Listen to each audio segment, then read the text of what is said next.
कहानी की शुरुआत में हमें एक चर्च का सीन दिखाया जाता है जहां पर कुछ फादर और प्रिस्ट मिलकर एक मैजिक स्पेल को रेडी कर रहे होते हैं और वो इस मैजिक स्पेल की मदद से the God of demon Satan के बेटे को धरती पर इनकार्नेट होने से रोकना चाहते हैं, पर वो इस चीज में नाकाम हो जाते हैं और द गॉड ऑफ डीमन का बेटा धरती पर इनकार्नेट हो जाता है। और जैसे the son of demon God का रीइंकार्नेशन होता है वैसे ही चर्च के सारे प्रेस धीरे करके एक ब्लू वॉक के ओरे में आकर मरने लगते हैं। पर ये सब देखने के बावजूद फादर हार नहीं मानते और वो कहते हैं हमें इस दानव को रोकना ही होगा।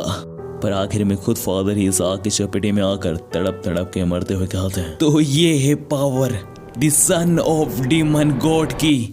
और इसी सीन के साथ हमारी कहानी कुछ साल आगे बढ़ती है जहां पर हमें एक लड़के को दिखाया जाता है जो कि कुछ लड़कों को मार रहा होता है और यही लड़का हमारे सीरीज का मेन प्रोटैगनिस्ट है और इसका नाम रिन है। और अकेले रिन के हाथों इतनी बुरी तरीके से मार खाने के बाद वो तीनों लड़के वहां से भाग जाते हैं, पर वो जाते जाते रिन को डीमन कहकर पुकारते हैं। और यह सुनकर रिन कहता है यह किसको डीमन कह रहे हैं, हरकतें तो इनकी डीमन जैसी है। और फिर रिन अपने ग्लव्स देकर कहता है अरे नहीं, आज तो मुझे फादर नहीं छोड़ने वाले। और इसी के साथ हम नेक्स्ट सीन में देखते हैं कि रिन के फादर रिन को इधर उधर ढूंढ रहे हैं और आज रिन की सच में कोई खेल नहीं। और आखिरकार रिन के फादर रिन को ढूंढ लेते हैं और उसे पकड़ कर बहुत मारते हैं। और रिन की पिटाई के बाद हम नेक्स्ट सीन में देखते हैं कि रिन के फादर कह रहे होते हैं कि रिन को इससे पहले 10 से ज्यादा नौकरियों से निकाल दिया गया, जिनमें से 9 बार तो उसे इंटरव्यू फेज में ही निकाल दिया गया और पिछली बार उसे डिलीवरी बॉय की नौकरी मिली थी जिसमें से वो लड़ाई के चक्कर में निकल गया। और इन सब बातों के साथ रिन के डैड कहते हैं कि उन्होंने रिन के लिए एक जॉब इंटरव्यू अपॉइंट करवाया है कल के लिए, तो रिन को कल जाना होगा। यह सब सुनकर रिन कहता है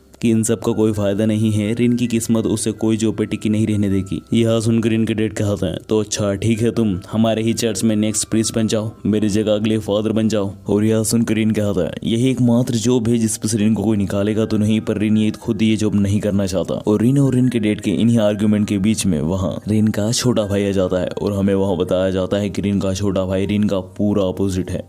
मतलब जहाँ पर रिन को पढ़ने का बिल्कुल शौक नहीं है, उसके छोटे भाई को पढ़ने का बहुत शौक है। और जहाँ पर रिन पूरा बेरोजगार है, उसका छोटा भाई स्टडी कर रहा है। और ये सब सुनकर रिन गुस्से में कहता है चुप हो जाओ तुम। और जैसे रिन चिल्लाता है वैसे चर्च में रखा हीटर भभकता है, पर उसमें से लाल की जगह नीली आग निकलती है। और उस आग को देखकर रिन के डैड कहते हैं यो क्यों, तुम एक काम करो, रिन को अंदर ले जाओ और उसकी मरहम पट्टी करो और उसके कपड़े बदल दो। और फिर हम नेक्स्ट सीन में देखते हैं कि यो क्यों रिन के हाथों में पट्टी लगा रहा होता है और वो पूछता है आखिर आज फिर तुम्हारी किस बात पर लड़ाई हो गई। जिस पर रिन बताता है कि वो इस बार नहीं लड़ना चाहता था, पर जब उसने देखा कि कुछ लोग जिंदा कबूतर पे निशानेबाजी की प्रैक्टिस कर रहे हैं तो उससे रहा नहीं गया और वो कबूतर को बचाने के लिए उन लोगों से लड़ पड़ा। और इन्हीं सब बातों के बीच में योक्यो रिन के हाथों में बैंडेजेस लगा देता है और जिसे महसूस करके रिन को काफी अच्छा लग रहा होता है। और वो कहता है तुम्हारा शुक्रिया योक्यो, मेरी हमेशा बैंडेजेस लगाने के लिए। और यह सुन के योक्यो उदास मन से कहता है पर मैं 7 दिन नहीं लगा पाऊंगा, कुछ दिन में मैं अपनी आगे की पढ़ाई के लिए हाई स्कूल जा रहा हूँ इस जगह को छोड़ के। और यह सुनकर रिन भी कहता है कि हाँ वो भी कल अपने पापा की बात सुन के जॉब इंटरव्यू पे जाएगा। और ये सारी बातें सुनने के बाद चर्च का एक वर्कर रिन को अपना ऑफिस सूट देकर कहता है ये पहन कर जाना, तुम्हारा इंप्रेशन अच्छा रहेगा। और इसके बाद हमें दूसरे दिन का सीन दिखाया जाता है जहाँ पर रिन टाई पहनने में बहुत ज्यादा मशक्कत कर रहा होता है और फिर वो बिना टाई पहने ही इंटरव्यू पे जाने लगता है। और ऐसे रिन को बिना टाई के जाते हुए रिन के फादर भी देख लेते हैं और वो रिन के पास आकर रिन की टाई बांधने लगते हैं। और जिसे देखकर रिन कहता है अब मैं बड़ा हो चुका हूँ फादर। जिसे सुन के फादर कहते हैं कौन बड़ा हो गया, मुझे तो यहाँ कोई नहीं दिखाई दे रहा, इधर है क्या, इधर है क्या। और इसके बाद हमारा सीन चेंज होता है और हम देखते हैं कि रिन अपने ऑफिस में पहुंच चुका है जहाँ पर रिन की बॉस उससे कह रही होती है कि तुम्हारे ग्रेड्स अच्छे नहीं है, ऐसा क्यों। जिस पर रिन कहता है कि उसे स्टडी में कोई खास दिलचस्पी नहीं थी। और इसी के साथ नेक्स्ट सीन में रिन की बॉस उसे काम बताती है और कहती है ये सारे बॉक्स को आज ही बाहर ट्रांसफर करो। और यह सुनकर रिन अपने काम पे लग जाता है जहाँ पर रिन अपनी फिजिकल स्ट्रेंथ की वजह से एक ही बार में बहुत सारे बॉक्स उठा लेता है, जिसे देखकर वहाँ के सारे लोगों की आंखें फटी की फटी रह जाती हैं। और इन सब के बाद रिन को इतनी तेजी से काम करता हुआ देखकर रिन की बॉस उसे चेक करने आती है तो वो ध्यान देती है कि रिन ने जस्ट कुछ ही समय में बहुत सारा काम कर दिया है। और आखिर में बस रिन को एक ही बॉक्स रखना होता है कि तभी रिन का पैर फिसल जाता है और गलती से बॉक्स लेडी बॉस के ऊपर गिर जाता है। और इसके बाद भी रिन से काफी सारी गलतियां होती हैं जिसकी वजह से रिन की बॉस उसे बहुत डांटती हैं। और फिर रिन इतनी सारी गलतियां करने के बाद एक जगह हताश बैठा हुआ होता है और वो सोच रहा होता है कि ये जॉब तो उसके हाथ से गई। पर तभी वहाँ पर एक लेडी आती है और वो रिन को नूडल देते हुए कहती हैं हताश मत हो बेटा, ये नूडल खा लो। और फिर रिन उठता है और नूडल टेस्ट करके मन में कहता है अरे नहीं, ये नूडल तो काफ़ी अजीब है। अगर उन्होंने ऐसे नूडल बेचे तो कौन खरीदेगा इनको। और फिर रीन उन लेडी से पूछता है क्या वो उनकी नूडल बेचने में मदद कर सकता है। और फिर हम नेक्स्ट सीन में देखते हैं कि रीन नूडल बना के बेच रहा होता है और रीन के नूडल बहुत ज़्यादा पसंद आ रहे होते हैं लोगों को।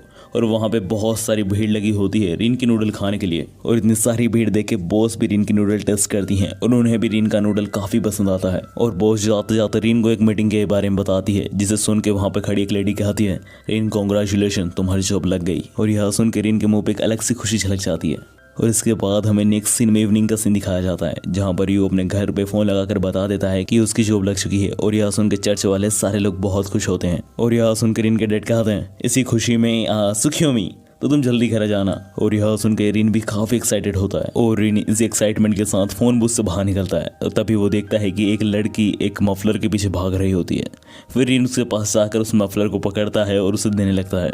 पर तभी रीन ध्यान देता है कि वो लड़की उस मफलर को देखकर डर रही होती है। और फिर रीन उस मफलर को ध्यान से देखता है और वो देखता है कि उस मफलर के कॉर्नर पर एक डीमन ने उस मफलर को दांत से पकड़ा हुआ होता है। और फिर रीन जैसे उस डीमन को देखता है, मानो वो डीमन तो बहुत ज्यादा घबरा जाता है और वो उसे देखकर वहां से भागने लगता है। और फिर वो डीमन रीन से डरकर उस मॉल में भरा जाता है जिसमें रीन काम करता है। और फिर रीन भी उस डीमन के पीछे जाता है ताकि वो उस लड़की का मफलर उससे ले सके। पर उस छोटे से डीमन की वजह से मॉल में बहुत ज्यादा तबाही मचाती है।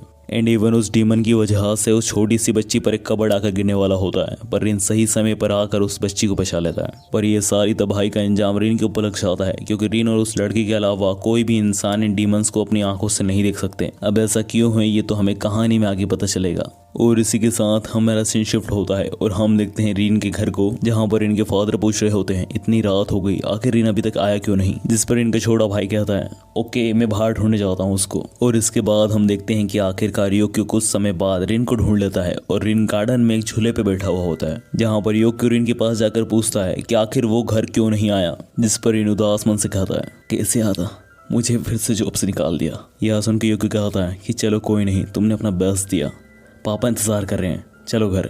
और फिर रीन योक्यो को कहने पर घर के लिए चल पड़ता है। और फिर रीन जैसे ही घर आता है तो वो देखता है जिस लड़की को उसने बचाया था उसके फादर रीन के पापा को शुक्र अदा करने आए थे उनकी बेटी की जान बचाने के लिए। और उस लड़की को अलविदा करके रीन के डैड रीन को चिल्लाते हुए कहते हैं, आज तुम्हें खाना नहीं मिलेगा, ये देख रहे हो बिल, तुमने कितना नुकसान किया है। और इसके बाद हमें नेक्स्ट सीन में दिखाया जाता है कि आधी रात को रीन के फादर एक छुपे हुए तहखाने में जा रहे होते हैं, जहाँ पर वो एक संदूक को खोलते हैं और उसमें एक तलवार को देखकर कहते हैं, अब ज़्यादा समय नहीं बचा है, वो इसे ढूंढ लेंगे।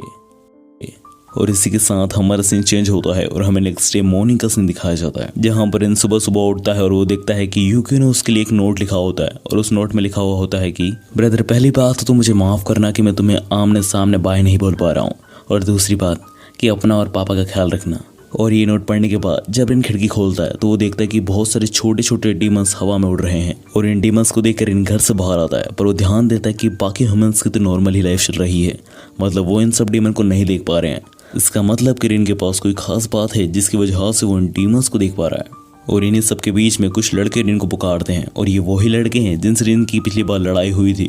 और वो रिन से कह रहे होते हैं, बाहर आओ, तुमसे साफ बराबर करना है। और फिर रिन अपना पैर आगे बढ़ाता है बाहर आने के लिए, फिर वो रुक जाता है। फिर वो लड़के कहते हैं, तुम्हारे भाई के बारे में बात है, अब भी नहीं आना चाहोगे। और फिर हम नेक्स्ट सीन में देखते हैं कि वो लड़के रिन को एक सुनसान जगह पे ले आते हैं, जहाँ पर वो लड़का रिन से फालतू बातें कर रहा होता है, जिन्हें सुनकर रिन वापस घर आने के लिए आता है कि तभी वो लड़का कहता है, तुम्हारा भाई मेरे ही पापा के कॉलेज में आया है ना, योक्यो नाम है उसका।